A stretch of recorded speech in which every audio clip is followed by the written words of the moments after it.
Um jovem garoto foi atropelado por um caminhão, mas renasceu em outro mundo como um feiticeiro do tipo água. Porém, o que esse pequeno rapaz ainda não sabe é que ele possui uma habilidade oculta que torna ele imortal. O anime começa mostrando o mundo no estilo Isekai, onde nosso protagonista chamado Ryo estava deitado dentro de uma casa, completamente vazia. Essa casa não tem nenhum móvel dentro dela, e apenas 2 livros e uma faca sobre a mesa. O rapaz se levanta, deixa esses 3 itens de lado e sai para ver como é lá fora. Ele dá uma olhada ao redor e não vê nada além de montanhas altas por toda parte. Então, o garoto olha para as próprias mãos e recita o feitiço Água, vem até mim. Isso faz com que uma pequena magia de água apareça e fique escorrendo de sua mão. Tudo isso começou há alguns dias, quando Ryo de repente estava em um vazio branco. Enquanto começava a se perguntar onde ele estava, uma pessoa desconhecida apareceu, lendo seus pensamentos e garantiu ao garoto que aquele reino não era vida após a morte. Esse anjo mostrou alegria por finalmente ter um visitante depois de vários anos, mas ao mesmo tempo ele estava desanimado porque Ryo havia acabado de falecer em seu mundo de origem, após ser atropelado por um caminhão. O rapaz já sabe disso e também imagina que está prestes a reencarnar. Então, ele pergunta ao anjo, que se chama Miguel, o que ele deve fazer em sua nova vida. Miguel aconselha Ryo a viver como ele bem quiser. O garoto sempre quis viver uma vida tranquila e ficar super de boa, e após conseguir a aprovação de Miguel, ele se prepara para reencarnar num mundo cheio de magia conhecido como Fai. Mas antes de deixá-lo ir, Miguel conta para Ryo um pouco mais sobre esse mundo de Fai. Segundo ele, apenas 20% da população mundial sabe usar magia, e no caso de Ryo, ele também pode usar magia e é mais compatível com o elemento água. E já que ele pediu por uma vida lenta e relaxante, o anjo teleporta o rapaz para a floresta de Rondo, para viver sozinho em uma pequena casa no campo. Miguel já preparou comida suficiente para 2 meses, e dentro da casa, ele também deixou 2 livros que podem ajudar Ryo a aprender um pouco mais sobre esse mundo e como usar magia. E só depois de ler o livro é que Ryo aprendeu a invocar uma pequena magia de água, e por enquanto, ele não precisa se preocupar em ser ferido pelos monstros da floresta, já que o anjo Miguel criou uma barreira ao redor da casa. O rapaz volta a praticar essa magia de água e consegue criar uma pequena bola de água apenas imaginando, descobrindo que agora ele não precisa mais dizer o feitiço em voz alta. Isso pode ser muito útil no futuro. E usando sua magia, ele enche a banheira com água fresca e limpinha, completamente transparente e bonita, mas a água da banheira está muito gelada, então ele precisa achar um jeito de aquecê-la. Ele se prepara para acender uma fogueira, porém ele está com muita dificuldade, já que está usando a forma mais antiga e complicada para criar fogo. Desse jeito, ele vai morrer de velhice sem nem conseguir criar uma mísera faísca. Após várias tentativas fracassadas, ele desiste e se pergunta se tem algum jeito de fazer isso com magia. E aproveitando as lições das aulas de química de sua vida passada, Ryo separa o hidrogênio do oxigênio, o que faz com que a água se cristalize e se transforme em gelo. E agora que ele tem gelo, ele usa isso como sendo uma ferramenta para condensar os raios solares, usando como se fosse uma lupa, e assim consegue finalmente criar esse maldito fogo. E com aquele foguinho, o garoto finalmente deixa a água quente e toma aquele banho relaxante e gostosinho. Seus pensamentos ficam claros, e com a mente descansada, ele percebe que pode simplesmente fazer água quente, usando magia, aplicando a mesma habilidade inversa que usou para fazer o gelo. Mas é melhor deixar isso para depois, e por enquanto, ele vai jantar porque não comeu nada até agora. Enquanto come, ele percebe que precisa começar a caçar logo, pois o seu suprimento de comida vai acabar alguma hora. Mas ele fica sem coragem, porque se ele for para a floresta, certamente vai achar monstros assustadores, e ele acredita que não vai conseguir derrotar eles com aquela pequena faquinha que Miguel deixou para ele. Isso significa que ele vai ter que aprender também magia defensiva, e no dia seguinte, Ryo trabalha em seu primeiro feitiço de ataque, a esfera de água, mas ela não causa nenhum dano na árvore que serviu de alvo. Então ele modifica o feitiço, reduzindo a bola ao tamanho de uma flecha, e só depois de algumas horas de treino, ele consegue desbloquear a forma mais básica do feitiço de jato de água, que ainda assim não causa nenhum dano na árvore. E no dia seguinte, de novo ele se esforça para treinar sua magia de gelo, já que sua magia de água não apresentou nenhum sinal de funcionar em uma batalha real. Ele cria cuidadosamente um cristal de gelo, mas não consegue controlá-lo muito bem, já que criar gelo não é tão fácil quanto criar água. Em seguida, após várias horas de prática, o rapaz consegue invocar vários cristais de gelo de uma vez só, mas ainda assim não consegue lançar eles na árvore. Depois de vários dias de tentativas e erros, ele se torna habilidoso o suficiente para, pelo menos, criar cristais de gelo em um instante, mas ele ainda não tem poder suficiente para usá-los como mísseis e arremessá-los no inimigo. De qualquer forma, como o tempo está se esgotando, Ryo teve uma ideia. Ele utiliza o cristal de gelo como um tipo de ponta de lança e vai se aventurar na floresta desconhecida. Perto da beirada de um rio, ele encontra um pouco de quartzo e fica feliz porque agora pode usar isso para acender uma fogueira, caso esgote toda a sua energia mágica de mana. Ele então vai coletar algumas ervas medicinais, quando do nada, o monstro da raça javali está querendo lutar contra o garoto. O javali avança direto em sua direção, mas estando com muito medo, Ryo não consegue nem mexer as pernas. Isso quase encerra sua jornada nesse novo mundo, mas no último segundo, o medo de morrer de novo ajuda ele a pular para longe. E dessa vez, ele utiliza magia a seu favor, fazendo o chão ficar escorregadio, transformando em gelo, e com isso o javali escorrega. O garoto então rapidamente cria várias estacas de gelo bem na frente do javali, que acaba sendo perfurado até a morte. Pelo visto, a única coisa que deu coragem para o rapaz nessa batalha foi o seu medo, porque foi graças a isso que ele pôde usar magia de água no último segundo. Esse foi um bom começo, mas ele ainda está muito longe de ser considerado pronto para tudo que vier. Ele vai para casa e rapidamente aprende um pouco mais sobre os monstros no capítulo de criaturas, e não demora muito para descobrir que os javalis são na verdade os mais fracos de todos. Ele passa um tempão lendo o livro e aprende sobre outras criaturas que pode encontrar, porque talvez sua vida tranquila não seja assim tão tranquila como o anjo havia dito. Ele está lendo a página que fala sobre dragões, e tudo que o livro diz é que quando vir um dragão, corra na mesma hora. Mas não é como se você fosse conseguir fugir, você ainda vai morrer de qualquer maneira, mas tentar correr não custa nada, né? Ele vira para a próxima página que fala sobre um Akuma. Esse aqui é barra pesada, você nem precisa correr, só precisa rezar para não encontrá-lo. O garoto percebe que esse livro idiota não tá ajudando ele em nada sobre como resolver problemas, mas ele continua lendo porque não tem nada melhor para fazer antes de dormir. O garoto Ryo fica desanimado com sua última caçada, falando que aquilo não foi nada, mas foi um sufoco do caramba para sair vivo. De qualquer maneira, ele não pode ficar aqui dentro de casa para sempre, então por isso, no dia seguinte, ele se arruma todo e sai novamente. O dia começa muito bem, quando ele acha uma árvore com frutinhas deliciosas. Quando ele dá a primeira mordida, ele acha que isso compensa todo o estresse que ele passou no dia anterior. O gosto é muito saboroso, mas logo após isso, ele leva um susto do caramba quando um falcão muito maluco voa na sua direção e derruba ele. O garoto percebe que esse falcão é muito mais forte do que ele, e não há chance de vencê-lo. O falcão utiliza magia de ar que é invisível aos nossos olhos. Ele se lembra da sugestão do livro e sai correndo, mas como diabos ele vai escapar de um pássaro que é super rápido. E vendo que ele está preso e completamente ferrado, ele para lutar. Ele usa sua magia de gelo para capturar o falcão. E pensando que o falcão está morto, ele se aproxima, mas o falcão quebra o gelo. Porém, um dos olhos do falcão está muito ferido, quando o falcão percebe que está ferido e decide fugir. O garoto cai no chão e respira aliviado, falando que essa vida relaxante que ele pediu vai matá-lo do coração. Ele tenta achar o caminho de volta para casa, mas percebe que está completamente perdido, depois de ter fugido daquele falcão psicopata. Enquanto está caminhando pela floresta, ele encontra algo que deixa ele assustado. É simplesmente um Dullahan, um cavaleiro negro sem cabeça que sai fumaça de seu pescoço. Esse Dullahan está cuidando de seu cavalo, e depois de um tempo, de alguma forma o garoto conseguiu encontrar o caminho de volta para casa. Com o passar do tempo, ele volta a treinar para melhorar, lutando contra vários monstros e até pescando. Ele aprimora sua magia de gelo, até chegar num ponto que seu gelo agora pode cortar uma montanha. Ele continua tentando ficar mais forte, e a essa altura, ele já está se acostumando com sua nova vida. No entanto, todas as noites, ele retorna ao local onde encontrou o Dullahan para lutar contra ele. Não porque ele queria vencer, mas talvez porque isso torne ele mais forte. Ele não sabe muito sobre Dullahans, porque não tem nada sobre eles no livro de criaturas que ele estava lendo. Ele então pensa que talvez o Dullahan não seja um monstro, ou que não está naquele livro básico. Após uma luta fracassada, ele admite que o único motivo pelo qual continua voltando é porque sente que o Dullahan está querendo torná-lo mais forte. Ele observa o Dullahan criando uma espada de gelo. Ele segura a espada em sua direção, e o garoto entende que o Dullahan está querendo dá-la para ele. E após entregar o presente, a criatura vai embora em paz, e os próximos dias e semanas são muito tranquilos para o garoto Ryo. Pelo menos até ele se encontrar com aquele falcão maluco mais uma vez. Naquele dia, ele estava treinando como de costume, quando viu o falcão à sua frente. Ele percebe que está faltando um olho, então ele rapidamente sabe que é o mesmo com quem lutou antes. No entanto, esse falcão não era preto antes, mas agora ele é, e também parece muito maior, o que significa que ele evoluiu. O falcão avança com tanta força que Ryo invoca sua parede de gelo de 5 camadas, mas o falcão atravessa ela sem nenhum esforço. Ele invoca a parede de 10 camadas, e o falcão quebra ela também. Quando ele usa suas estacas de gelo, o falcão voa através delas para atacá-lo. O bastão que ele usa como apoio cai, e no calor do momento, ele pega a espada que ganhou do Dullahan e ataca o falcão. A espada funciona muito bem, e o falcão recua, mas então avança contra ele novamente com força total. Porém, ele usa a espada para perfurá-lo. Ele caminha até o falcão, admitindo que a criatura estava bastante motivada. No entanto, para ele, lutar contra o falcão tornou ele muito mais forte, então ele tem que agradecer ao falcão por tudo isso. Ryo também percebe que o falcão evoluiu apenas para lutar contra ele, então ele dá um belo momento de honra, deixando a criatura morrer por suas próprias mãos. Ele remove sua espada e o falcão morre. O garoto então continua com a sua jornada, sem saber que um dragão está perto. O dragão se aproxima dele e fala. Ele fica chocado ao escutar a voz de um dragão. O dragão também fica feliz por poder usar sua telepatia novamente. Ele pergunta a Ryo se por acaso ele viu um falcão evoluído, e o rapaz responde que matou ele. O dragão assustado pergunta para Ryo como é que ele conseguiu fazer isso. Então o garoto mostra sua espada. O dragão reconhece como a espada do Rei das Fadas e pergunta o que Ryo fez ao Rei das Fadas para receber esse grande presente. Mas o garoto também não sabe porcaria nenhuma. E como ele já terminou de fazer as perguntas para Ryo, o rapaz também tem algumas perguntinhas a fazer. Eles conversam por muito tempo até entardecer. E antes que o dragão diga que ele precisa ir embora, enquanto se despedem, o garoto Ryo se apresenta. E o dragão diz que seu nome é Lewin. Ryo está realmente se divertindo muito em sua nova vida. Tanto que o anjo Miguel que fez ele reencarnar verifica sua placa novamente e percebe que não viu algo muito importante. O garoto tem uma habilidade oculta nesse novo mundo, que o anjo não percebeu porque a última pessoa que tinha isso chegou aqui faz muito tempo. E era uma garota, e o poder dela também era a eterna juventude. Isso já faz 10.000 anos. Na cena seguinte, vemos um oceano. Um garoto estranho com cabelo de fogo tá deitado na areia. Nessa hora, Ryo aparece, depois de sua caçada matinal na beira do oceano para coletar frutos do mar. Ele encontra o navio destruído e vê o corpo de um cara bem ao lado do barco, e após verificar seu pulso, ele percebe que a alma desse cara desapareceu completamente desse mundo. O garoto Ryo então percebe um outro homem chamado Abel, do outro lado do barco destruído, mas felizmente esse cara está vivo e também respirando. Em um flashback vemos que Abel e algumas outras pessoas estavam viajando nesse barco, quando uma tempestade apareceu do nada. No meio dessa tempestade feroz, um povo monstro gigante atacou o barco deles, fazendo com que todos se afogassem enquanto o barco se partia em dois. Porém, o acidente aconteceu perto da praia, e foi assim que eles chegaram aqui. O garoto Ryo trouxe Abel, que ainda está inconsciente, para sua casa, e sai para fazer algumas tarefas domésticas. Enquanto isso, Abel acorda e se pergunta onde é que ele tá. Ele sai de casa e encontra um grande jardim de flores, e um caminho de pedras no meio tudo bonitinho, que leva até a floresta. Tudo isso foi feito por Ryo, e o garoto aparece, estando muito alegre ao saber que Abel está bem, mesmo sem saber quem ele é. E Abel, por outro lado, fica chocado por não ter sentido a presença de Ryo. Será que isso significa que ele tem uma habilidade especial? De qualquer forma, o que mais incomoda Abel é o jeito de Ryo. Ele quer perguntar ao garoto se ele é um caipira, já que está praticamente sem roupas, mas pensa que perguntar isso seria muito mal educado, pois ele não está querendo causar uma péssima impressão logo na primeira conversa. Então, educadamente, ele se apresenta, expressando sua gratidão e agradecendo a Ryo, imaginando que foi ele quem salvou sua vida. O garoto Ryo, então respondendo, conta que não merece nenhum elogio, já que a única coisa que ele fez foi carregá-lo para casa. Dito isso, o garoto fica sério e dá a má notícia de que todos os outros faleceram. Abel pede a Ryo para não se sentir mal por eles, revelando que todos os outros em seu barco eram apenas mercenários. Quando ele estava prestes a entrar em mais detalhes, seu estômago ronca bem alto. Então Ryo sugere que eles continuem o assunto enquanto almoçam juntos. E agora que se conhecem, Abel pergunta a Ryo se ele não tem um conjunto de roupas. E o garoto explica muito calmo que não pode fazer nenhuma roupa, porque ele não tem os materiais necessários, como linha ou tecido. Abel então responde dizendo a Ryo que ele pode simplesmente comprar roupas em qualquer cidade próxima, mas então percebe na mesma hora que Ryo não deve ter nenhum dinheiro, já que ele está vivendo a vida de um homem exilado e solitário. E Abel, obviamente, não faz a mínima ideia de onde eles estão, e pensa que talvez existam cidades por perto. Então Ryo explica a situação para ele, informando de que não tem cidades próximas, e que é por isso que ele foi forçado a viver assim. Abel pergunta a Ryo como é que ele consegue juntar comida e outras coisas, e fica absolutamente surpreso quando Ryo revela que é o mago da água. Abel fica impressionado porque, pelo que sabe, apenas 50% das pessoas de onde ele veio sabem usar magia. Isso deixa Ryo um pouco chateado, pois ele pensava que poderia ser um pouquinho mais especial e raro, já que o anjo Miguel informou que apenas 20% das pessoas poderiam fazer isso. De qualquer maneira, Abel está querendo verificar algo, então ele pede a Ryo que o leve de volta ao navio. E ao chegarem à praia, estranhamente eles não encontram mais os corpos, e Ryo pensa que os corpos foram levados pelo mar ou comidos por algum monstro. Isso quer dizer apenas que se Ryo não tivesse salvado a vida de Abel, Abel também teria sido devorado. Então Abel está devendo ainda mais a Ryo por ter salvado sua vida, e conta que mesmo sendo estranhos, Ryo é um verdadeiro amigo. Então Abel continua procurando alguma coisa no navio, mas não encontra o que veio buscar. Então ele muda seus planos, decidindo encontrar seus amigos na cidade, que ele imagina que deve estar ao norte. Ele convida Ryo para acompanhá-lo em sua jornada, falando que ele precisa de um guia, já que ele não sabe nada sobre essa área. Ryo tá confuso pra caramba, mas mesmo assim concorda em ser o guia de Abel, e conta que eles podem começar a jornada amanhã, pois ele precisa de um tempo para se preparar para tudo. Abel aceita e aperta a mão dele, fechando o acordo.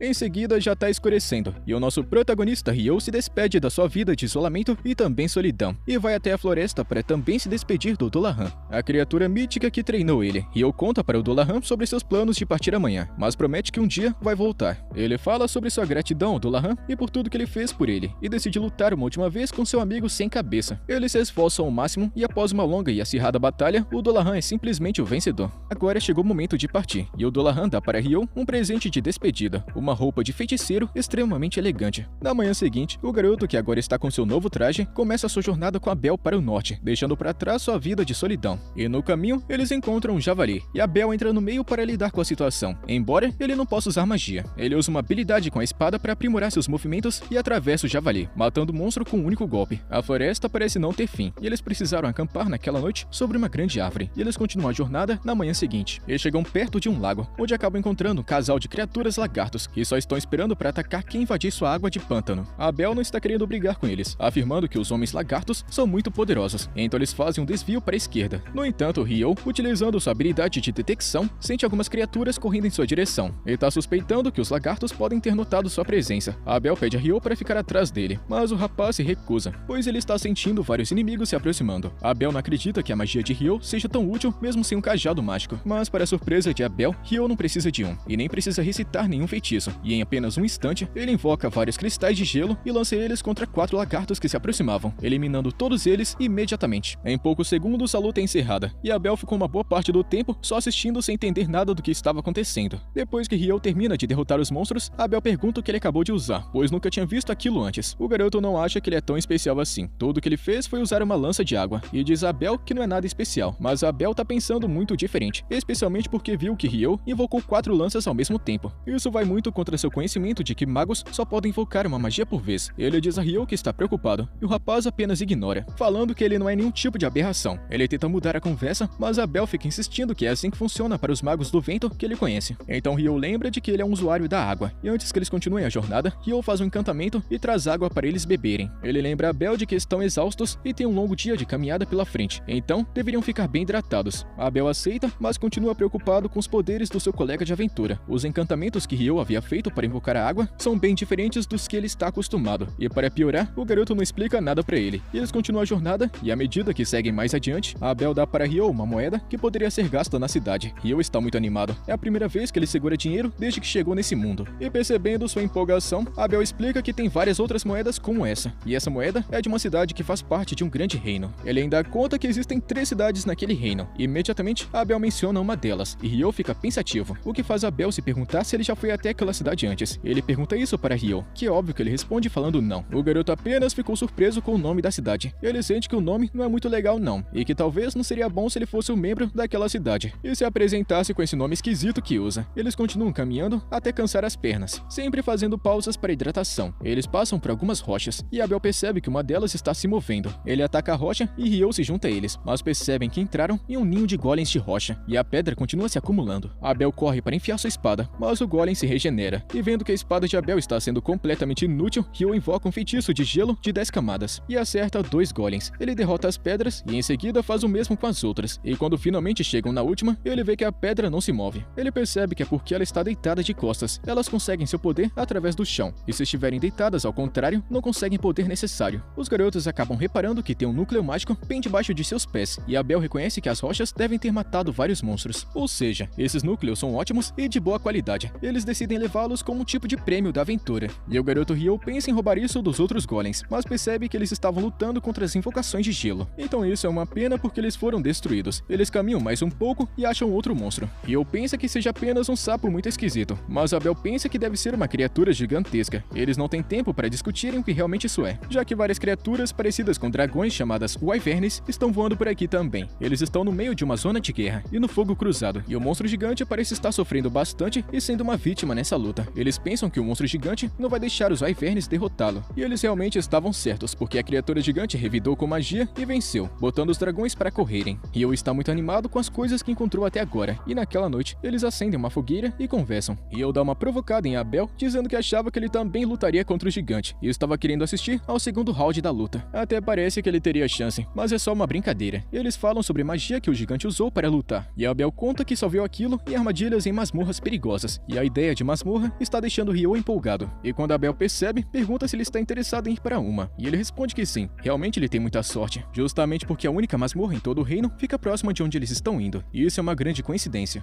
O garoto Ryo fica zombando de Abel, falando que ele escondeu isso dele, e não contou algo tão interessante desde o começo, mas Abel se defende falando que nem sabia que Ryo iria se interessar por masmorras. Quando Ryo fica querendo saber as outras coisas que Abel pode estar escondendo dele, Abel pergunta se ele já viu anões e elfos antes, porque ele realmente está com sorte. Tem vários anões no fim da jornada deles, e eles são muito fortes. Quando ele diz isso, Ryo conta que já sabe, e Abel se pergunta como ele pode saber desse tipo de coisa. Ele também conta que tem apenas um único elfo na cidade, e Ryo fala que também já sabe dessa informação. Eles continuam sua jornada subindo uma grande montanha, e Ryo conta para Abel que assim que eles cruzarem a colina, eles vão encontrar uma comunidade humana. Abel não estava esperando que Ryo soubesse dessa informação, então ele pergunta a Ryo novamente por que ele é tão esquisito e especial. Ryo se lembra de que foi o dragão quem contou a ele sobre isso, quando eles estavam conversando, mas ele também sabe que não tem como como explicar esse tipo de coisa para Abel, e ele simplesmente acreditar. Então ele diz a Abel para deixar isso pra lá. Enquanto eles continuam sua aventura, o monstro de alto nível está ameaçando eles. Ao sentir a sua presença, Abel se prepara para lutar, mas ao ver o gigantesco desafio na sua frente, ele fica tão assustado que nem se dá o trabalho de lutar, e está com dificuldades até para respirar de tanto medo. Mas por sorte, Ryo chama sua atenção e joga carne no monstro. Depois que o pássaro engole a carne, ele vai embora estando satisfeito, e Abel, se borrando de medo, fica cheio de alegria por tudo isso ter acabado. Ele fica feliz por Ryo ter conseguido protegê-lo, e eles continuam sua jornada, e se perguntam o que tem de errado nessa área. As criaturas que eles viram aqui não são criaturas que humanos deveriam ficar enfrentando. Tem alguma coisa muito errada nesse lugar. Ele se lembra de que os wyverns sempre voam na direção do norte, então eles imaginam que estejam perto da montanha. Eles ficam verificando os arredores da colina, e encontram vários wyverns comendo a carcaça de outro monstro. Ele percebe que estava certo, e Abel pensa que seria melhor se eles não lutarem, mas Ryo está pensando exatamente o contrário. Ele acha que eles devem cair na porrada com esses monstros, e se eles vão lutar, melhor que lutem agora porque os wyverns estão no chão. Eles partem para o ataque e conseguem vencer, mas são abordados por vários outros wyverns que estão voando na sua direção. O garoto Ryo utiliza sua magia para matar eles do céu, e Abel vai atrás das joias deles, e ele já está animado com toda essa luta maluca. Então quando vários outros monstros aparecem, ele fica muito feliz. Quando eles finalmente terminam essa longa luta, eles se olham e dão um sorriso. É uma ótima parceria, e essa luta durou até entardecer, e depois Ryo e Abel continuam sua jornada, enquanto discutem se devem ou não se arriscar em bater de frente com outros dragões novamente. Enquanto Ryo não se importa em lutar com essas feras perigosas novamente, Abel não tá querendo passar por essa emoção toda de novo. Ainda assim, ele está muito feliz por Ryo ter lutado contra os wyverns antes, pois agora eles têm um saco cheio de pedras mágicas que podem trocar por muito dinheiro. De qualquer maneira, os dois chegam em uma área bem ao norte e percebem que tem uma estrada um pouco longe, o que significa que eles vão achar uma cidade se seguirem por ela. Abel dá uma olhada ao redor e como a estrada leva até uma gigantesca montanha de gelo ao leste, ele acha que deveriam começar a caminhar para o oeste. Abel parece reconhecer as montanhas geladas, mas não conta a Ryo sobre isso, apenas contando que se eles seguirem o caminho que ele falou, chegarão em uma outra cidade. Ryo fica feliz com a notícia e fala sobre o quanto ele tá querendo dormir em uma cama confortável ultimamente. Abel fica surpreso ao saber que Ryo é um cara tranquilo, pois ele considera o rapaz o homem das cavernas que só quer lutar contra criaturas. Após isso, Abel começa a recomendar para Ryo o que ele deve fazer quando chegarem na cidade, contando sobre a comida local que, segundo ele, é muito saborosa. Os dois amigos não demoram muito para chegar na cidade, e quando chegam, acabam entrando em um restaurante local para comer. Abel informa Ryo sobre as guildas de aventureiros, aconselhando o rapaz a se registrar como aventureiro, já que ele é bem forte, e segundo Abel, o cartão da guilda também funciona como um documento de identidade, e com ele, Ryo terá permissão para entrar em qualquer lugar do país de forma gratuita. O garoto Ryo parece ter gostado bastante da ideia, e quando eles chegam na cidade, Abel teve que pagar uma moeda de prata aos guardas no portão, para que ele pudesse entrar. Abel também conta para Ryo uma outra vantagem de se juntar à guilda dos aventureiros. Ele pode negociar pedras mágicas e itens de monstros, mas também lembra de que ele precisaria ser um alquimista para usar esses itens, e Ryo, sendo apaixonado por química, tem grande interesse em alquimia, então ele começa a pensar em se tornar um aventureiro. A garçonete serve curry e arroz, e o rapaz fica surpreso que esse mundo também tenha alimentos famosos de seu mundo anterior. Ele fica pensando sozinho que nessas histórias, o protagonista acaba levando muito tempo até conseguir fazer uma imitação da comida de seu mundo natal. E já que comidas como curry já existam aqui no mundo de Fai, o garoto pensa que tá no lucro, reconhecendo isso como tipo de bênção dos anjos. O garoto esfomeado tá mandando tudo pra dentro, chamando a comida de deliciosa. Ele até pede mais uma, e talvez até mais 2 porções se tiver mais espaço na barriga. Na manhã seguinte, ele conta mais uma vez o quanto ele amava curry, fazendo Abel se perguntar se esse homem das cavernas nunca comeu uma comida decente antes. E já que Abel também não falou sobre a cidade ter curry, Ryo fica brincando falando que Abel talvez esteja escondendo segredos mais interessantes dele. Isso pega Abel de surpresa, pensando que talvez esteja realmente escondendo alguns segredos de Ryo. Os dois caminham por campos e fazendas, e logo chegam na cidade de seu destino. Ao chegarem ao portão de entrada da cidade, o guarda reconhece o Sr. Abel, e fica chocado em vê-lo, pois tiveram várias notícias de seu desaparecimento, e Abel não tem tempo para explicar a situação. Ele apenas diz ao guarda que o garoto ali atrás salvou a vida dele. O guarda agradece Ryo por salvar Abel, e aperta sua mão muito emocionado. E como Ryo ainda não se registrou como aventureiro, ele precisa pagar uma taxa de inscrição. Abel, mais uma vez, faz isso por ele, pagando para o guarda uma moeda de prata como taxa. O guarda mais uma vez dá as boas-vindas a Abel de volta à cidade, e pergunta o que ele planeja fazer agora. Enquanto conversam, Ryo percebe que Abel deve ser bem famoso, e muito bonzinho com todo mundo daqui. Em seguida, os dois vão até a guilda dos aventureiros, e no caminho, Abel conta a Ryo que é normal que quando uma pessoa se registra, sua classificação começa no nível de rank F, mas já que Abel é um aventureiro veterano, ele acha que pode ajudar na posição de Ryo, e com essa referência, Ryo pode começar no nível E, ou até mesmo no rank D. As famosas regras de patente também se aplicam a esse mundo, o que significa que quanto maior a classificação de uma pessoa, mais difícil será a missão que ela deve realizar. Abel não acha que Ryo vai precisar fazer nenhuma missão, pois acredita que o garoto vai ficar com muito dinheiro quando vender todas as pedras mágicas que eles possuem. Eles têm uma quantidade tão absurda que vender tudo de uma vez pode acabar desequilibrando o mercado. Então, Abel está querendo falar primeiro com o mestre da guilda, para que ele decida o que fazer. Eles entram na guilda e rapidamente todo mundo fica chocado e radiante ao ver que seu querido amigo Abel está vivo e muito bem. Enquanto dezenas de pessoas estão cercando Abel, o garoto Ryo dá um sorriso, pois ele nunca imaginou que faria um amigo tão popular. Ele sai do local porque está sentindo como se estivesse segurando vela e decide dar uma volta lá fora, quando ele encontra uma garota elfa que se interessou por sua roupa, reconhecendo ela como o traje do Rei das Fadas. Ryo fica confuso, pois não faz ideia de quem seja o Rei das Fadas, mas infelizmente a garota elfa diz que está com pressa, então ela vai embora sem explicar mais nada, mas ela quer se encontrar com ele novamente em breve. Abel sai da guilda procurando Ryo e traz o garoto para dentro, apresentando ele a todos como o cara responsável por salvar sua vida. Ele então empurra o garoto para frente e todos falam sobre o quanto estão felizes e gratos a ele. E depois que todos eles voltam para suas tarefas, Abel leva Ryo até a recepcionista da guilda para o processo de registro, pedindo à recepcionista que coloque ele como aventureiro de rank D. A garota recepcionista não consegue acreditar que um homem como Abel, que é do grupo da Espada Carmesim, esteja pessoalmente recomendando alguém. A garota conta que é a primeira vez que vê alguém fazendo esse tipo de coisa. Isso deve significar que Ryo deve ser realmente um cara muito especial. A recepcionista aprova, mas conta que ainda tem um processo de avaliação física, e o garoto também precisa passar nesse teste para se tornar um aventureiro de verdade. Nesse momento, Abel conta que está querendo falar com o mestre da guilda, e então a recepcionista leva eles para a sala de reuniões, onde um cara chamado Ryui, o mestre da guilda, entra assim que recebeu a notícia que Abel havia retornado. O fato deles terem passado por aquela montanha de gelo e voltarem vivos é impressionante até mesmo para o mestre da guilda. Abel pergunta para o mestre se esse fato já é suficiente para subir o nível de Ryo, já que ele sabe muito bem que não tem como uma pessoa sem habilidades conseguir tudo isso. O velhote então conta que ele está certo e aceita subir o nível de Ryo. E antes que eles pudessem terminar a conversa, uma equipe invade a sala. A equipe é composta por membros do grupo de Abel. Quando uma garota chamada Lin vê Abel e descobre que ele está vivo, ela cai de joelhos. Ela não consegue acreditar que está vendo ele novamente. Abel se levanta e vai até eles pedindo desculpas por ter causado tanta preocupação. Ele admite que teria morrido se Ryo não tivesse salvado a vida dele. Então, é o garoto Ryo quem eles deveriam estar agradecendo. O mestre da guilda lembra o grupo de que eles têm muito o que fazer, então dispensa eles e pede à secretária da guilda que prepare os materiais necessários para o registro. Enquanto ele deixa o grupo usar a sala para o reencontro, Ryo tenta sair com o mestre, mas Abel chama ele de volta dizendo que eles têm algo para fazer juntos e pedindo que ele espere perto da guilda após o registro. Enquanto Ryo se afasta, o mestre acaba percebendo que ele está muito confuso sobre Abel ser tão famoso. Ele explica que o grupo de Abel, a Espada Carmesim, é o mais forte de toda essa vila e que todos sentiram a falta de Abel. O garoto pergunta se ele vai se registrar no rank D e o mestre responde que sim. Ele admite que conhece Abel e Abel é muito forte. No entanto, ele também sabe que Abel não conseguiria derrotar aqueles monstros se não tivesse uma ajudinha. Então ele tem certeza de que Ryo também é muito habilidoso, o que significa que ele não tem problemas em registrá-lo no rank D. Ele leva o rapaz para outra sala e a secretária chega lá com os materiais. Ele deixa a garota cuidando do registro enquanto ele fica cuidando da papelada da guilda. Ela se apresenta e traz um livro, fazendo perguntas importantes, como as habilidades e também o nível de Ryo. E também pergunta se por acaso ele já esteve em uma masmorra antes. Quando ele diz que não, ela diz que tem várias aulas de masmorra todo mês e pergunta se ele está querendo se inscrever. Ele decide fazer parte e ela conta sobre a próxima aula, que vai acontecer daqui a alguns dias. Ele fica chocado ao descobrir que vai ter tanto tempo disponível e ela conta que tem um relógio gigante no meio da cidade para ajudá-lo a se preparar. E como ele não tem onde dormir, ela diz que ele pode ficar na pousada da guilda por 300 dias após a inscrição. E depois que a papelada finalmente fica pronta, ela entrega o cartão e pede que ele coloque a palma da mão em uma pedra. O sistema reconhece o garoto e o processo enfim é concluído. Eles saem da sala e o mestre conta que está muito feliz por Abel estar de volta. Ele também dá uma reclamada falando que a cidade inteira estava uma bagunça devido à ausência de Abel. Nosso garoto então se encontra com Abel, que leva ele para passear. E Abel então conta que eles vão conseguir o dinheiro pelas pedras que venderam e que ele também pretende comprar algumas roupas e um cajado para Ryo. E o garoto gostou muito da ideia, mas se pergunta por que diabos Abel está querendo comprar um cajado para ele. Abel diz que um mago deve usar um cajado, mas o garoto insiste que não precisa de um para meter a porrada em alguém. Além disso, isso não é grande problema, já que ele sempre carrega uma espada para proteção. Abel tá achando que é muito estranho um mago também ser um espadachim, e quando Ryo mostra a espada que está na sua cintura, Abel só está vendo uma pequena faquinha, e não sabe como ele sobreviveu esse tempo todo só usando ela. Tudo da vida do garoto deixa Abel impressionado, e também tem coisas que deixam ele confuso. O garoto Ryo precisa fazer algumas perguntas para Abel, e depois de fazer compras e várias perguntas, ele descobre que esse mundo também tem 24 horas por dia, e também 7 dias por semana. Nisso ele já pensa que o mês também tem 30 dias, assim como na nossa Terra. E depois do curry que ele comeu, ele consegue imaginar que alguém da Terra acabou reencarnando aqui, e mudou algumas coisinhas. O garoto agradece a Abel pelas coisas que ele comprou. A Abel conta que ainda tem um outro lugar que eles precisam ir, e como convidado de honra, ele não pode recusar. Abel leva o rapaz para sua festa de boas-vindas, e eles se divertem e ficam bebendo a noite toda. E na manhã seguinte, ele está cansadão. Ele caminha até o alojamento com a recepcionista chamada Nina, que admite que ele realmente deve ter tido uma noite ótima. Ela conta que Ryo é como se fosse um irmão para Abel, já que na festa, Abel simplesmente não saiu do lado dele de jeito nenhum, porque ele estava muito grato pelo que Ryo havia feito por ele. Nesse momento, o nosso garoto conta que está com um pouquinho de ressaca, porque ele acabou bebendo pra caramba na noite passada. E eles finalmente acabam chegando no alojamento, e Nina abre a porta. O quarto já está ocupado por 2 pessoas, e a garota apresenta Ryo como sendo o último colega de quarto deles. Os 2 colegas de quarto, Nils e Eito, se apresentam, e antes de ir embora, a garota Nina está lembrando Ryo de sua aula que será amanhã. E depois que ela sai, o cara chamado Nils fala que ela é muito bonita, e o outro chamado Eito não está muito interessado nela não. Então ele vai puxar papo com Ryo, e eles fazem amizade e combinam que serão gentis um com o outro durante todo o tempo que passarão juntos. Nina bate novamente na porta e traz outro colega de quarto. O nome dele é Amon, e parece que ele é um garoto jovem, e eles perguntam sua idade. Ele conta que tem apenas 16 anos, mas seus pais acabaram de falecer, então ele decidiu ganhar a vida se aventurando. A garota Nina pede que eles recebam o garoto de forma amigável, e diz a Ryo para ir com ela para a aula no dia seguinte. Enquanto isso, Abel conta para seu grupo todas as coisas malucas que presenciou ao lado de Ryo, e como Ryo utilizou magia sem nem sequer ter um cajado, e também como ele usou gelo para matar dragões wyverns e algumas outras coisas insanas. Um dos membros do grupo, Lin, não consegue acreditar no que Abel está dizendo. Ela fala gritando que isso jamais poderia ser verdade, e é um grande absurdo, pois a magia utiliza proximidade e também distância. Mas Abel insiste, falando que foi exatamente isso que ele viu. Ele até conta como Ryo utilizou blocos de gelo para matar inimigos de forma rápida, e a garota Lin tá achando isso tudo impossível. Outra integrante do grupo, chamada Ria, conta que só existe uma lenda tão forte assim, e é a do Mago do Inferno. Eles acham que tudo que escutaram sobre o Mago do Inferno é apenas rumores, já que ninguém nunca viu ele. E uma outra preocupação que eles estão tendo é que se esse garoto for tão forte assim, ele pode trair eles, ou então ficar do lado do Império. Mas Abel manda eles ficarem tranquilos, dizendo que Ryo não vai ficar do lado do Império porque ele simplesmente detesta o nome do Império. E todo mundo tá achando que Abel tá ficando maluco pra acreditar nesse tipo de coisa. E voltando, nosso garoto dá risada e fica brincando com seus novos colegas de quarto, enquanto pensa sobre o quanto a sua vida mudou. Após um breve tempo de aprendizado, a aula finalmente terminou, e Ryo está simplesmente animado porque agora ele pode ir pra masmorra. E essa vai ser realmente a primeira vez que ele caça como sendo um caçador de verdade, e vai ser em uma masmorra. E ele se sente animado, mas Amon, que está sentado ao lado dele, não tá sentindo o mesmo. Ele está se cagando de medo de entrar na masmorra e não acha que eles estejam preparados para esse tipo de coisa. Então o garoto acalma seu amigo, dizendo que não é lá grande coisa, e que no final ele vai gostar muito, mas ele ainda parece realmente assustado. Nesse momento, o professor pergunta se algum aluno está com alguma dúvida, e Ryo se oferece para fazer uma pergunta. Ele tá querendo saber se é possível usar uma habilidade para pular os níveis da masmorra que já concluíram, para os que ainda não foram concluídos. O professor fica impressionado porque essa daqui foi uma boa pergunta, e revela que, embora seja algo que funcione em outras masmorras, nessa masmorra aqui da cidade, essa habilidade não está disponível para uso. No entanto, o professor fica elogiando Ryo, e Amon também percebe que ele é muito inteligente. Ele se vira para Ryo e pergunta como ele aprendeu tudo aquilo, mas ele responde dizendo que não é assim tão difícil, e que ele também vai aprender com o tempo. E para concluir a aula, eles vão limpar a masmorra. O professor conta que vai levar eles para dentro da masmorra, e eles seguem em frente. Quando eles chegam no portão, ele mostra que essa masmorra fica bem no meio da cidade, e toda essa cidade foi construída bem em volta da masmorra, e portanto qualquer coisa que aconteça dentro da masmorra que seja grave, colocará toda a cidade em perigo. Mas para prevenir, a masmorra possui 2 portões para garantir a segurança das pessoas, em caso de problemas. E além disso, há um evento que acontece todo ano, chamado de A Grande Maré, em que monstros se juntam e as lutas na masmorra se tornam intensas. Essas criaturas podem causar grandes estragos, então o portão protege a cidade, e eu fico chocado ao ver que as coisas podem chegar a esse ponto. E Amon fica se cagando de medo mais ainda, já que ficou sabendo que eles podem ser atacados a qualquer momento. O professor percebe que o garoto está assustado, e diz que não precisa se preocupar tanto assim, pois ainda tem muito tempo pela frente. O professor também mostra que tem uma secretária na entrada da masmorra, onde todos aqueles que entram devem escrever seus nomes e também horários de entrada, mas como eles vieram da guilda, não precisam fazer o registro. Eles seguem em frente e o professor conta que a primeira fase da masmorra foi concluída, então eles podem se divertir andando por aí. Mas lembrando, ainda é preciso ter muito cuidado e ficar esperto para não se machucar. O medroso do Amon fica na cola de Ryo durante todo o passeio, e ele chega a um lugar estranho, e Ryo percebe que tá muito escuro, e parece que tem alguma coisa ali no meio. Ele chama a atenção de Amon para ele se preparar para lutar. Quando finalmente o monstro chega, é simplesmente uma formiga soldado, e o garoto Ryo utiliza seu gelo para segurar a formiga soldado, e diz a Amon para usar sua espada e finalizar a criatura. Ele se aproxima com a formiga estando imobilizada. Ele aplica um golpe com sua espada e a formiga então morre. Ryo fica feliz por ele ter conseguido fazer isso, mesmo estando com muito medo, mas Amon acha que não foi grande coisa, já que Ryo foi quem imobilizou ela. O garoto se aproxima e diz para Amon que eles deveriam pegar o cristal e vender, mas Amon não é muito chegado em aventuras, então ele não fazia ideia de que eles podiam fazer isso. E Ryo conta que eles são aventureiros e que a profissão serve para pagar seu dia a dia com equipamentos, então eles devem sempre fazer isso. Eles saem da masmorra animados com o que fizeram hoje, e naquele dia, seus os colegas de quarto encontram eles na guilda para comemorar, e eles se divertem enchendo a cara de bebida no estilo medieval, mas parece que o álcool não é permitido nessa guilda aqui não.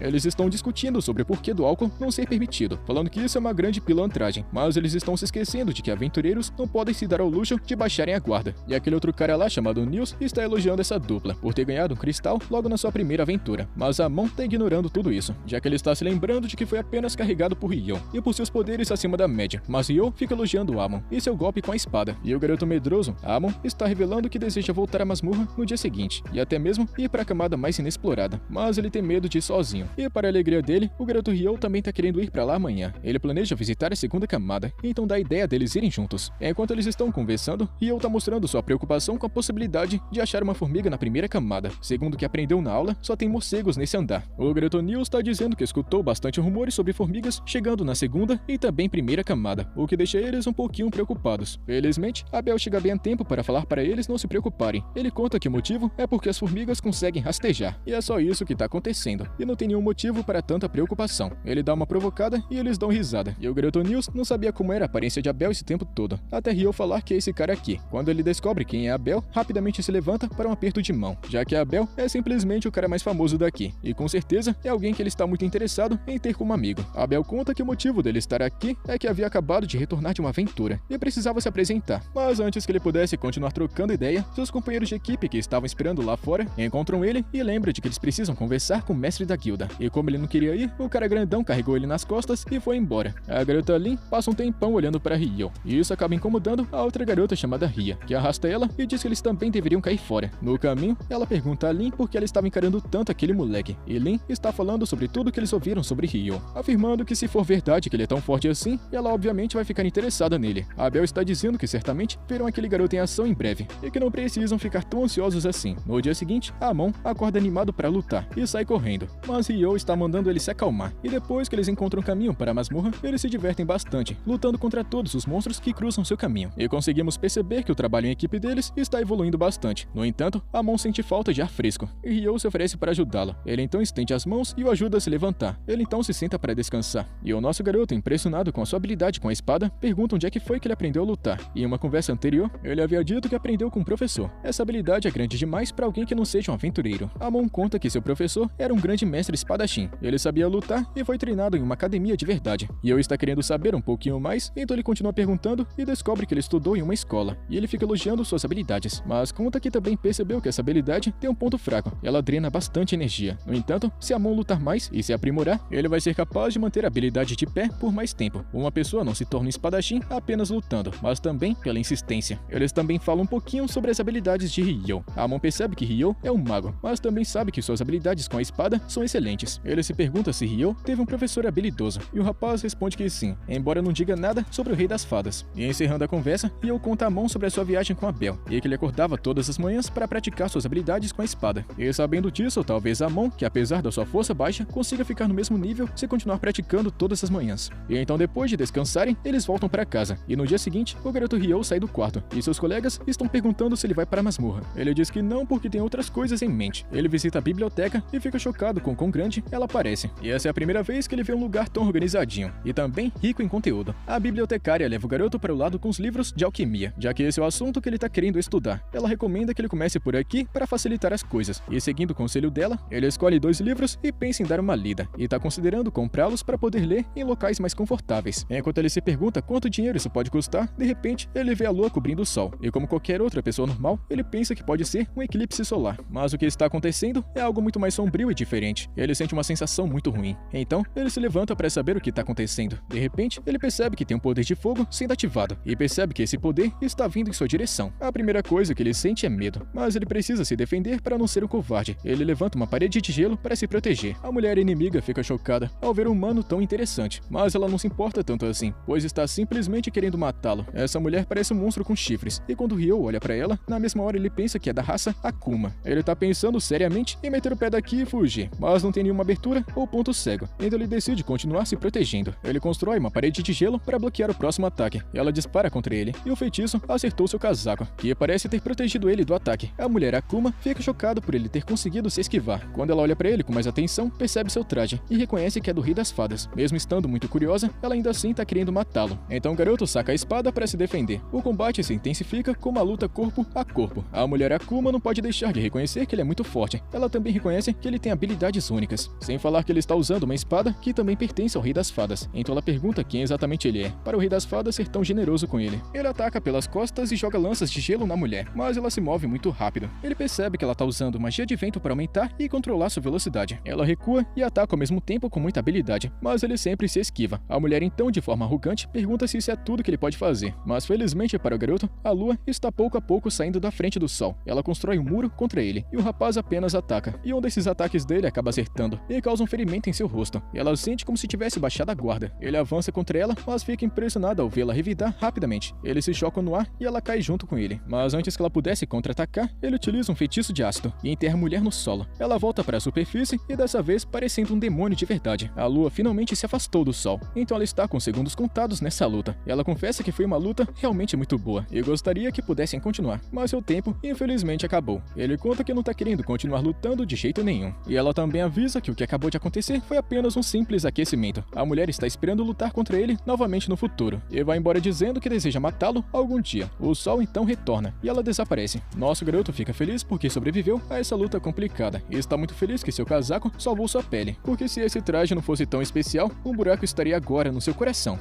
Nosso garoto então se lembra que precisa pegar o livro. Ele então vai sacar o dinheiro. E após ele sacar, ele fica chocado com a quantidade de dinheiro que tá na sua conta. Ele se lembra que o mestre da guilda havia dito antes que os cristais que eles trouxeram tinham muito valor, mas ele não sabia que poderiam ser tão caros assim. Ele volta pra casa felizão por não ter que trabalhar por dinheiro igual outras pessoas estão fazendo agora, pelo menos por um tempo. No entanto, ele fica chocado ao ver que seus colegas de quarto não estão aqui. Ele sai pra pegar o livro, mas encontra seus colegas lá fora. Ele vê que todos os seus amigos aventureiros acabaram levando uma surra de um grupo de idiotas encrenqueiros. O líder dos idiotas fica se gabando de não ter avisado eles antes que iriam levar uma surra, porque monstros também não avisam ninguém antes de um combate. Mas nosso rapaz aparece, batendo nos idiotas pelas costas, falando que assim como ele disse, não precisa avisar ninguém antes de quebrar na porrada. Depois de um longo dia, Ryo e seus colegas de quarto estão tomando banho quente. Seu colega de quarto, que é um curandeiro, está ajudando ele a curar o ferimento no ombro, causado pela luta anterior com a mulher Akuma. Mas ele fica chocado ao perceber que apesar da profundidade da lesão, seu osso não está quebrado. Eles perguntam com quem ele lutou para ter esse tipo de machucado, mas ele não tá querendo contar. Ele conta que está feliz por ter sobrevivido e espera que não passe por isso de novo. Dias depois, os colegas de quarto de Ryo estão na masmorra e após uma longa luta, eles conseguiram derrotar um Goblin arqueiro. Eito então cura os ferimentos de Amon usando o feitiço de cura reduzida, enquanto Nils está coletando os itens dos Goblins derrotados. Eles estão atualmente na 5ª camada da masmorra e não faz muito sentido para Eito. Por que será que tem um arqueiro Goblin em um nível tão iniciante? Sentindo o perigo, Nils está decidindo que seja melhor voltar para a superfície e dividir o prêmio entre eles três. Amon diz que não tá querendo ir embora, pois ainda tem muita energia para lutar, mas Nils, que pensa em Abel como seu ídolo, conta para colocar a segurança e sobrevivência como a primeira missão. Esse é o lema dele, e é por isso que ele tá implorando para Eito e Amon que voltem. Ele convence os garotos e então eles retornam. No caminho de volta, Amon tá dizendo que se Ryo tivesse vindo com eles hoje, teriam conseguido explorar as camadas inferiores dessa masmorra com facilidade. E o nosso garoto Ryo foi tomar um belo de um ar fresco fora da cidade. Ele não consegue parar de pensar na luta contra a mulher demônio e não consegue acreditar no quão incrivelmente poderosa era a magia dela, mas ainda assim ele acha que se for comparar, a velocidade com que os dois invocam a magia estão pau a pau. Portanto, a única coisa que ele precisa fazer para evitar perder na próxima batalha é se concentrar em aumentar seu poder e transformar suas fraquezas em pontos fortes. Ele também precisa achar um jeito de bloquear a velocidade de movimento daquela mulher Akuma, que parece aumentar 10 vezes utilizando a magia de vento. E como Ryo não pode usar a magia de vento, ele sente um pouquinho de inveja e se pergunta se ele pode se mover mais rápido utilizando a magia de água. Ele já utilizou seu feitiço de jato d'água enquanto estava debaixo d'água para aumentar sua velocidade de mergulho, mas não sabe como aplicar isso pisando em terra. Ele então olha para os pés, se lembrando que pode patinar no gelo, e percebe que se apenas transformasse o chão em gelo, a superfície não teria atrito nenhum. E na teoria, se ele utilizar o jato d'água, vai conseguir aumentar sua velocidade de movimento. Mas quando ele tenta, essa ideia acaba dando muito ruim, fazendo o rapaz desistir completamente e aceitar que não consegue. Mas sem perder totalmente as esperanças de evoluir, ele decide testar a nova ideia novamente mais tarde. Ele volta para a cidade, decidindo visitar a biblioteca para pesquisar mais sobre Akumas e também alquimia. A garota Lin, companheira de equipe de Abel, está na biblioteca procurando alguma coisa na seção de feitiços proibidos. Na verdade, ela está procurando qualquer informação que ajude a entender o que Abel disse quando Ryo invocou uma parede de gelo grossa no ar, e também lanças de gelo para perfurar as defesas do dragão, algo que ela está acreditando que é simplesmente impossível para as pessoas desse mundo. E bem, ela poderia simplesmente perguntar a Ryo e pedir que ele mostrasse suas habilidades mágicas, mas ela é tão orgulhosa que não vai se rebaixar a deixar aquele moleque se sentir superior a ela em conhecimento. Sem falar que o seu mestre, que ela considera um dos maiores mágicos que existem, não consegue fazer magia como Ryo. Ela acha que a Belle estava apenas exagerando. Uma garota elfa chamada Cera aparece de repente e parece vir bastante nessa biblioteca. Lin responde que só veio aqui em busca de informações, mas não achou nada até agora. Ela se pergunta se deveria perguntar para Cera sobre isso, mas decide não envolver outra pessoa em um assunto que talvez nem seja verdade e um grande engano. Então ela muda o assunto e pergunta à garota elfa quando foi que ela voltou para a cidade. Aparentemente, Cera estava em uma jornada pela capital real, e ela responde que acabou de voltar. De qualquer maneira, a garota de orelhas pontudas tem algo esperando por ela, e precisa sair, então ela se despede. A garota Lin parece meio decepcionada por não ter perguntado a ela sobre Ryo. Os garotos Nils e Eito retornaram à guilda dos aventureiros, e se apresentam diante da recepcionista Nina, e então Nils, agindo como se fosse um apaixonado como sempre, fica gaguejando para falar na frente de uma garota linda. Então Eito chega na frente e conta para Nina sobre o prêmio que eles conseguiram. Ele mostra a ela os 3 cristais mágicos que vieram dos arqueiros goblins, que eles derrotaram na 5ª camada. Nina tá achando isso muito estranho, já que os arqueiros goblins nunca foram encontrados na 5ª camada antes, e percebendo a situação, ela corre para informar o mestre da guilda sobre isso, e agradece aos aventureiros novatos por darem essa valiosa informação. O mestre da guilda fica sabendo da notícia através da garota, e conta que os arqueiros goblins só devem aparecer abaixo da 10ª camada. Geralmente é assim que funciona. Ele considera que isso é um sinal de alerta, de que algo terrível pode acontecer em breve, então ele pergunta a Nina se tem algum grupo de rank B na cidade, que consiga cuidar da situação complicada que possa acontecer. Ela conta que tem um grupo da Espada Carmesim e o grupo da Brigada Branca, que estão na cidade, e esse último voltou faz 2 dias de uma aventura. Ao escutar isso, o mestre pede à garota que chame os 2 grupos para uma reunião, pois está querendo discutir o assunto com eles. Depois que Nina ordena a Espada Carmesim que encontre o mestre da guilda, a Belle conta que não está muito afim de ir não, depois de saber que o grupo da Brigada Branca também vai estar lá. E mesmo que a Belle conheça Phelps, que é o líder da Brigada Branca, ele ainda tá desconfiando desse cara até hoje. Mesmo assim, ele segue para a guilda dos aventureiros com seus colegas de equipe. Quando eles entram no escritório do mestre da guilda, descobrem que o grupo da Brigada Branca já havia chegado. Phelps pergunta muito confiante a Belle como é que ele tá, e a Belle, um pouquinho sem jeito e também envergonhado, cumprimenta Phelps. E agora que os 2 grupos estão presentes, o mestre primeiro agradece eles por terem vindo. Em seguida, informa sobre a situação. A Belle não tá conseguindo acreditar que os goblins arqueiros realmente chegaram na 5ª camada, e pergunta ao mestre se ele tem certeza de que foi isso que aconteceu. O cara velhote conta que tem 100% de certeza de que esse é o caso de verdade. Todos entendem e Phelps pergunta o que eles devem fazer agora. O mestre diz que está querendo que os 2 grupos entrem na masmorra imediatamente, agora mesmo se possível, e procurem sinais de uma tragédia que possa acontecer, talvez até mesmo um grande crescimento explosivo na população de monstros. E como já faz quase 10 anos desde a última vez que isso aconteceu, não é nenhum exagero pensar que o próximo grande ataque esteja chegando para acertar a cidade. Todos concordam que as aparições estranhas de monstros podem ser um sinal de tragédia, então eles querem seguir o plano e os comandos do mestre, e é claro que ele vai recompensá-los por seus esforços, com 100 moedas de ouro adiantadas, prometendo que assim que a missão for concluída, receberão mais 200. Então a Belle pergunta novamente para o mestre se a tarefa deles é apenas descobrir se a grande tragédia está chegando ou não, e o cara responde falando que assim que tiverem a confirmação, eles devem voltar para a superfície e informar a todos para que possam trancar o portão da masmorra temporariamente, e se preparar para a batalha convocando todos os aventureiros e os cavaleiros regionais. Aparentemente, o mestre já informou o senhor da cidade sobre a missão e seus planos para a segurança, e já que o mestre está fazendo planos tão avançados, a Belle não consegue deixar de pensar que o mestre acredita de verdade que a guerra já começou. O velhote conta que só está querendo se preparar para o pior, e mais uma vez, manda todos eles irem para a masmorra. Tanto a Espada Carmesim quanto a Brigada Branca aceitam a missão e vão embora, muito determinados a vencer. Na manhã seguinte, todos os amigos de Ryo estão acordando, e vem ele se preparando para sair. Nils pergunta a Ryo para onde ele tá indo, e o garoto explica que vai visitar a biblioteca novamente, dessa vez a seção avançada do lado norte, para que ele possa aprender mais sobre alquimia, e segundo Eito, apenas aventureiros de rank D podem entrar na seção norte, então é bem útil e adequado para Ryo, que já começou nesse nível. Amon conta que ouviu bastante rumores de que a seção norte contém vários livros proibidos, e isso deixa Ryo animado, afinal de contas quem não tá querendo aprender coisinhas proibidas. Mas para a tristeza do nosso garoto Ryo, apenas aventureiros de nível B podem ler esses livros mais avançados, e eu diz que é uma pena que ele só vai conseguir aproveitar um pouquinho, mas seus colegas de quarto estão dizendo para ele não se sentir mal, pois eles têm certeza de que não vai levar muito tempo para ele ser promovido para rank B, e como sempre a determinação de Ryo motiva Nils a voltar para a masmorra. Eito e Amon estão querendo acompanhá-lo em algumas aventuras. Ryo sai e segue para a biblioteca, onde fica andando pela seção norte, sem saber onde estão os livros que contêm informações relacionadas à raça dos Akumas. Ao subir as escadas que levam ao segundo andar, ele encontra Cera, e na mesma hora fica surpreso com a sua beleza. Enquanto isso, a equipe de Abel e a equipe de Phelps chegaram no portão da masmorra. Phelps juntou mais de 20 pessoas para essa missão. A maioria são aventureiros de nível C, e agora que todos estão presentes, o mestre da guilda decide abrir o portão da masmorra, mas do nada Abel impede ele, sentindo por instinto que alguma coisa muito ruim vai acontecer assim que eles abrirem o portão. Então, por segurança, ele ordenou que a garota Lin usasse sua verificação mágica do vento para escanear a primeira camada da masmorra. E a garota Lin executa a magia e acaba percebendo que tem várias centenas de monstros na entrada. Isso significa que a grande onda de criaturas já começou. Então o mestre ordena que todos recuem e avisem os cavaleiros e os outros aventureiros para agirem imediatamente. Os portões da masmorra se fecham e a equipe de Nils, que acabou de chegar na guilda, descobre que os monstros estão surgindo. E como todos precisam se juntar para lidar com essa situação de emergência, a equipe dele também avança para a primeira camada da masmorra. E ao mesmo tempo, o nosso garoto Ryo está simplesmente encarando Cera como se fosse um esquisitão tímido. A garota elfo reconheceu Ryo, já que encontrou ele no dia em que ele chegou na cidade. Dessa vez, ela se apresenta e se pergunta se ele veio aqui em busca de alguma coisa importante. Ele não tá querendo revelar que teve um encontro com Akuma, então conta a ela sobre outra coisa pela qual veio aqui, a alquimia, e talvez até alguma coisa que poderia ajudá-lo a criar um golem. Cera fica guiando Ryo até a seção onde estão os livros relacionados à criação de golems. No caminho, eles ficam batendo papo, e Ryo descobre que Cera também é uma aventureira, e ela conta que no momento é a única participante de seu grupo, e de volta ao portão da masmorra, tudo está completamente trancado, e todos os aventureiros se reuniram na primeira camada, esperando que os monstros quebrem o portão. Alguns segundos depois, a primeira onda de monstros chega, e os arqueiros rapidamente disparam suas flechas contra os inimigos. E entre esses vários monstros, existem vários goblins arqueiros que conseguem machucar e acertar vários aventureiros. Mas a luta continua com força total quando o comandante chega com seus cavaleiros. O mestre percebe que tem monstros demais, e que os números não eram tão altos assim na última vez que essa batalha aconteceu. E mesmo depois de uma longa e tensa batalha, o número de criaturas não diminui. O velho mestre da guilda está suspeitando de que um chefe goblin vai aparecer na luta em breve, e Nils está enviando a mensagem do mestre para Bel, para posicionar o seu grupo para lutar contra o chefe goblin. E sendo aventureiro de rank F, Nils, Eito e Amo não podem fazer muita coisa, além de ajudar os outros aventureiros com um trabalho de suporte. O sol está quase se pondo, e a maioria dos monstros já foram derrotados. O chefe da guilda, se sentindo incomodado pelo silêncio, percebe que o monstro-chefe vai chegar a qualquer momento. Então, ele ordena que a Brigada Branca e a Espada Carmesim se preparem. Eles descem em frente ao portão e derrotam os monstros mais fracos primeiro, para garantir que eles não se tornem um problema mais tarde. E como já esperado, um goblin gigante super tanque resistente, segurando uma longa espada na mão, atravessa o portão. E a julgar pelo seu tamanho, Abel reconhece que se trata de um general golem. Phelps acredita que assim que derrotarem um monstro, a batalha vai terminar. No entanto, quando mais dois generais goblins aparecem, eles percebem que um rei goblin está em um lugar escondido, que vai aparecer por último. Abel e Phelps estão se preparando para lutar contra dois generais goblins, enquanto Ria e Xena se preparam para lidar com o terceiro. No entanto, antes que eles consigam aplicar ataques nos generais, um ataque de vento surge do nada, cortando os goblins ao meio. Esse ataque de ventania veio de um simples movimento do chefe final, o rei goblin. Assim que ele entra no campo de batalha, os únicos aventureiros capazes de enfrentá-lo de igual para igual são Abel e Phelps. Abel utiliza sua habilidade única, a sombra perfeita, para rapidamente colocá-lo no seu alcance, e em seguida perfura o rei goblin em seu peito. No entanto, isso não é o suficiente para terminar o trabalho. Então a garota Lin aparece em seguida, que estava preparando um feitiço poderoso há vários minutos, e cobre o monstro com uma chuva de feitiços, perfurando seu corpo por todos os lados. E com o rei goblin derrotado, a batalha finalmente terminou. E pelo visto, ainda não chegou o dia em que todos irão ver o nosso garoto Ryo utilizando sua raríssima magia. No entanto, sem que ninguém saiba, alguma coisa ainda mais sinistra está lá dentro da masmorra, e talvez seja muito mais perigosa do que o rei goblin.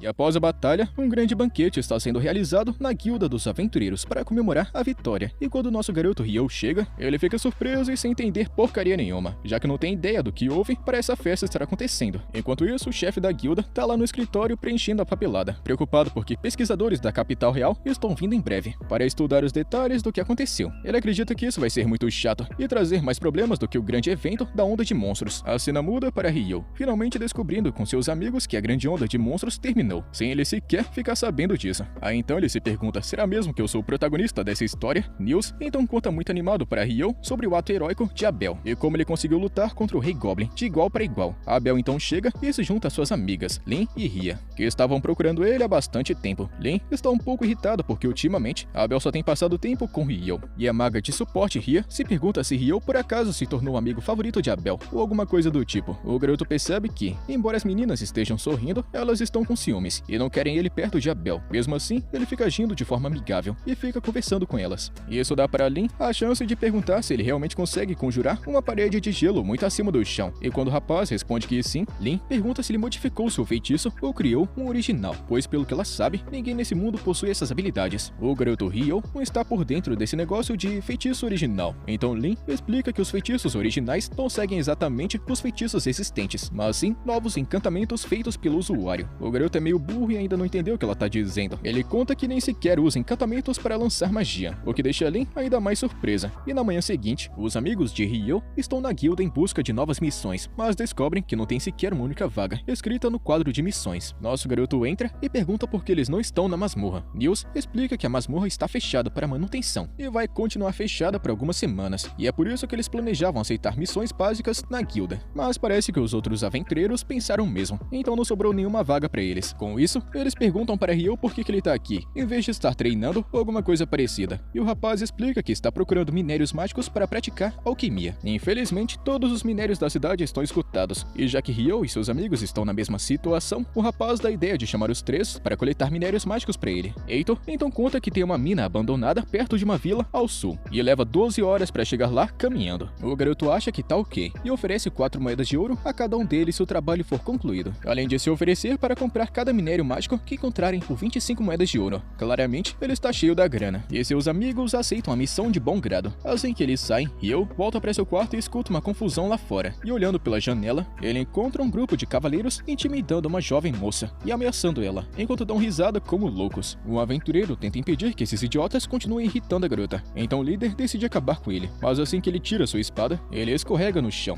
e ao tentar se levantar, escorrega de novo, caindo de cara. Phelps, o capitão da Brigada Branca, entra em cena naquele momento e dá uma bela de uma bronca nos cavaleiros folgados por ficarem humilhando as pessoas comuns, sendo que seu único dever é protegê-los. Mas os cavaleiros não estão nem aí, e parece que simplesmente detestam aventureiros, então tentam brigar com Phelps também. Só que então Phelps consegue impedir que uma batalha aconteça aqui quando diz que é o herdeiro de uma grande família nobre. O chefe dessa família nobre é o pai de Phelps, que já foi comandante dos Cavaleiros Reais. Então, os cavaleiros se assustam e saem correndo, sabendo que perderão a cabeça se continuarem se intrometendo com ele. Tanto o outro aventureiro quanto a garota intimidada agradecem a Phelps por salvá-los. Phelps fica elogiando o rapaz por sua bravura, encorajando ele a continuar lutando contra o mal e nunca mudar. Ele então dá para o rapaz a missão de escoltar a garota em segurança até em casa, e assim o aventureiro sai com ela. E com a saída deles, Phelps olha para cima e cumprimenta Ryo, se apresentando. Phelps fica elogiando Ryo, percebendo que foi ele quem usou aquela magia de gelo naquela hora para congelar o sapato do cavaleiro, fazendo ele escorregar várias vezes. Ele continua agradecendo o garoto por ter ajudado aqueles dois, mas não tem mais tempo para conversa, pois ele tem outros assuntos para resolver. Enquanto Phelps está se afastando com sua companheira chamada Shanna, Ryo se pergunta por que o filho de um nobre se tornou um aventureiro. E mais tarde naquela noite, nosso garoto tá jantando sozinho quando Abel chega para trocar ideia. E assim que Abel se senta, Ryo deixa claro que não vai pagar pela refeição de Abel, e o garoto continua brincando, perguntando para Abel sobre seus interesses amorosos e revelando que já percebeu que a garota Lin fica com ciúmes toda vez que vê eles juntos. A Abel deixa claro que Lin só está romanticamente interessada em outro membro de seu grupo. Então, Ryo recomenda que Abel dê em cima da maga Ria. A Abel então fica tímido, implorando a Ryo para parar de dizer essas coisas tão ousadas. Então o garoto fica um pouquinho mais sério e pergunta a Abel o que ele tá fazendo aqui sozinho no meio da noite. A Abel responde que recebeu um trabalho e não tá querendo fazer ele sozinho. Então, ele pede a Ryo para ir junto. Enquanto eles estão caminhando na estrada, Abel conta para Ryo que um grupo de investigadores foi enviado para aquela cidade, e um deles é um velho conhecido de Abel, que tem vários guardas reais como seguranças. No entanto, alguns desses guardas aparentemente entraram no distrito de entretenimento, e Abel recebeu a tarefa de trazê-los de volta antes que eles pudessem causar problemas. E eu percebe dois caras com aparência estranha à distância, que não parecem ser moradores daqui, e Abel também tá achando isso muito suspeito, e segue ele de fininho até um beco, onde eles são rapidamente emboscados. Ryo bloqueia o ataque facilmente, sem nem sequer olhar para trás, antes de nocautear todos os inimigos jogando um bloco de gelo gigante em suas cabeças. Abel encontra uma ferramenta de alquimia no chão, e ao escutar essa palavra, alquimia, Ryo tá querendo colocar as mãos nela, mas Abel se recusa a entregar um item tão perigoso para esse moleque bobalhão, e se concentra em investigar quem são os inimigos primeiro. Ele encontra um documento de identidade, que revela que são todos aventureiros de nível C de uma outra capital. Abel não entende o objetivo deles em virem até aqui. Mesmo assim, ele amarra os dois caras e decide entregá-los à guarda da cidade. Enquanto isso, Phelps está sendo seguido secretamente pelo grupo de cavaleiros vagabundos de antes, mas antes que eles possam lançar um ataque furtivo, eles são imobilizados e queimados com feitiço de fogo. É revelado que Shanna literalmente reduziu os caras a cinzas, com Phelps seguindo em frente, super tranquilo, como se já esperasse que ela cuidasse da situação com facilidade. Em seguida, uma coisa muito rara acontece no reino, quando a equipe de investigação do Império chega com vários homens encapuzados. A equipe é liderada por Harold e Clive, da Universidade Real Central, com a missão de investigar a masmorra após a grande onda de monstros. Por outro lado, Ryo também vai até a masmorra e descobre uma notícia. A masmorra está fechada até segunda ordem. Acontece que Harold e sua equipe esgotaram suprimentos do reino, e também estão querendo reabrir a masmorra que foi fechada após a grande onda de criaturas. O chefe da guilda lê a carta enviada pelo Imperador imperador, nomeando Harold como ministro na cidade, que também tem o direito de determinar como o reino funciona após as guerras. O chefe da guilda não acha que nenhuma dessas ideias faça sentido, porque eles deveriam seguir essas ordens e também ordenar que a masmorra fosse reaberta. Eles também contam que precisam de aventureiros para essa missão, e apesar de Clive explicar ao chefe da guilda que se trata de uma ordem dos superiores, o chefe insiste que isso é muito estranho e que não tem como continuar com essa tolice. Harold observa a conversa deles e percebe que eles não vão chegar a um acordo desse jeito. Ele pede desculpas pela forma como eles usaram os recursos importantes e promete reembolsá-los. Isso convence o chefe da guilda, mas ele ainda tá muito inseguro sobre reabrir a masmorra. E quando Clive insiste que eles devem prosseguir com a abertura dela, ele toma a decisão, mas diz que os aventureiros e a guilda não vão se responsabilizar por nada que acontecer dentro da masmorra, pois ele sabe que é arriscado e muita loucura. Esta é uma situação muito confusa para Clive, que também não tá querendo aceitar. E finalizando, Harold se oferece para pagar os aventureiros com uma taxa padrão para que eles possam realizar a investigação com eles. Mas o chefe da guilda avisa que nem todo aventureiro vai aceitar esse dinheiro. Ele também avisa que a masmorra, após a grande onda de monstros, pode ser muito imprevisível, e que eles precisam ter muito cuidado. Em seguida, Rio vai até o local da festa de Abel, na esperança de encontrá-lo. Ele fica parado na frente da porta por um tempinho, e de repente, uma garotinha sai correndo pela porta. A garota retorna e pergunta se Rio é um aventureiro. Ela diz a ele que precisa ir até a guilda imediatamente, mas ele não quer levá-la até lá porque ele tá morrendo de fome. Ela implora, dizendo que é muito importante e que precisa entregar algo. Mesmo relutante, o rapaz leva ela, e a garota deixa uma carta de Harold. Depois que Abel viu essa mensagem, ele fica preocupado, e eu também falo sobre como a masmorra foi trancada por segurança. Abel conta a ela que houve um grande momento na história, após a grande onda de criaturas, em que uma equipe de aventureiros de primeira linha desapareceu na masmorra. E como a história contava, a equipe não era uma equipe comum, era uma equipe liderada por um líder muito habilidoso, e ninguém sabe exatamente por que eles desapareceram ou para onde foram. E desde então, as pessoas estão evitando andares mais fundos após a grande onda. Mas o garoto Rio não tá interessado em nada disso, ele só tá querendo comer porque tá só a fome. Ele se despede enquanto a jovem garota observa o rapaz enquanto ele sai. Depois que ele vai embora, a jovem se apresenta como Natalie. Ela conta seu sobrenome e Lynn imediatamente percebe que ela vem de uma família de um grande mago da água. Lynn pergunta se por acaso ela já ouviu falar de um mago que invoca uma parede de gelo alta e distante, e ela responde que nunca ouviu falar nada disso. Os outros membros do grupo ficam chocados por Lynn ainda estar muito preocupada com o poder de Rio. Até mesmo Natalie fica chocada que alguém consiga usar esse tipo de magia. Eles revelam a ela que aquele moleque que acabou de sair consegue fazer isso. A Abel ordena aos membros de seu grupo que aconteça o que acontecer, não lutem contra Rio, pois ele sente que se todos se unirem para enfrentá-lo, não vencerão. Todos estão preocupados e desconfiados de Rio. Ele também diz a Natalie que se ela precisar de ajuda e eles não estiverem disponíveis, ela deve procurar Rio. Nosso garoto volta para casa e encontra seus colegas de quarto, que falam que a masmorra está prestes a ser aberta. Ele informa que o evento é apenas para aventureiros acima do rank D e que eles não se qualificam para isso. No entanto, eles têm permissão para participar do evento que vai acontecer no dia seguinte. E na próxima manhã, Abel encontra Harold e os outros para explorar a masmorra. Harold dá uma ferramenta mágica que pode verificar mana, e todos se preparam para entrar na masmorra. Abel diz aos seus companheiros que eles estarão explorando apenas os 7 primeiros níveis e que irão com muita calma. Enquanto isso, os outros estão em uma reunião, onde o chefe da guilda informa a todos que apenas aventureiros de rank D podem acompanhar a investigação. No entanto, ele conta que aventureiros de nível inferior interessados podem se voluntariar para acompanhar a equipe de busca de suprimentos. Nosso garoto então interrompe, perguntando qual era a cor da pedra encontrada nos monstros mortos durante a grande onda de criaturas. E o chefe conta que era uma cor bem clarinha. E dentro da masmorra, Abel e seu grupo estão explorando, sem achar nada. Não há nenhum sinal de monstros por aqui. E eles ficam chocados ao pensar no que pode estar acontecendo pelas sombras. Eles notam Clive e toda a equipe da Universidade Real correndo. Eles se perguntam por que eles estão com tanta pressa. E a garota Ria conta que ficou sabendo que eles acreditam que tem alguma coisa no andar 38, e que esse é o alvo deles. Com isso, Clive e toda a sua equipe correm para esse nível, até avistarem uma porta preta. Eles não sabem o que tem do outro lado, mas Clive fica animado porque eles são os primeiros a encontrá-la. Ele coloca seu equipamento perto da porta e posiciona seus homens ao redor dela. Mas quando liberam a magia, todos desaparecem. Natalie, que estava verificando seus sinais através de uma pedra mágica, de repente não recebe mais nenhum sinal e fica assustada.